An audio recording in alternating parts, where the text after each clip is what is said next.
Let's check in with our correspondent in Jerusalem, Irris Makler. Hello to you, Irris. Don't know if you were able to hear that interview with the Israeli army spokesman, but he said basically that the operation was not going to be over in a few days, that it was going to continue until Hamas was out of power in Gaza.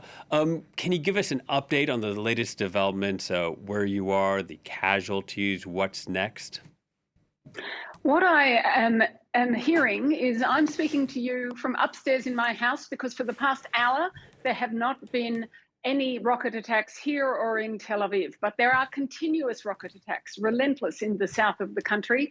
I think to make it more difficult for the military to get down there, so that the main aim, which is that these militant groups can take control and keep control of the areas, the villages that they're inside, and can take hostages from there. I have just seen the most heartrending WhatsApp message from someone who's in a bomb shelter in one of those villages where the Israeli military is not in control, but the militants are.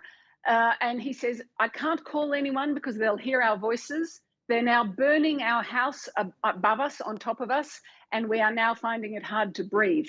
So there are ongoing gun battles, more than 8 hours after the first rocket attacks, and after, I don't know at what time exactly after the first rocket attack this morning, but it is at least 8 hours since that began.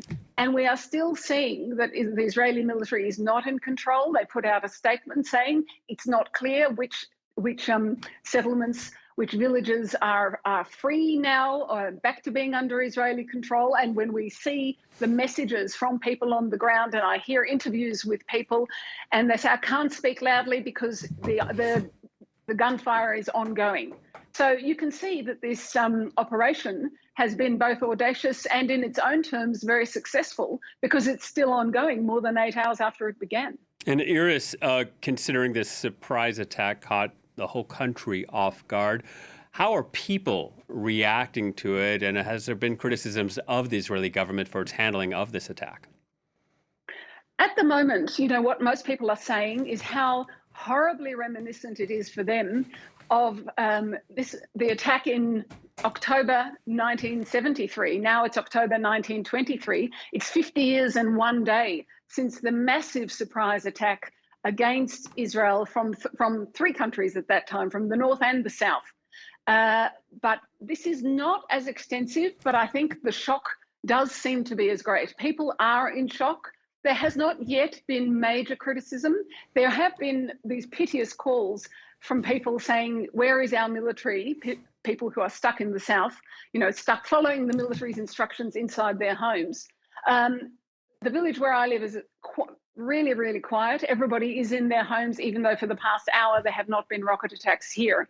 But I think those criticisms will come because it's plainly a failure of intelligence. And it's also, I think there is some battle shock, Will, because I've seen images of Palestinians coming across the border. They're not the militants. They're not related to this morning. They're simply entering across the Gaza border, streaming across through the holes in the fence, and no one's stopping them either.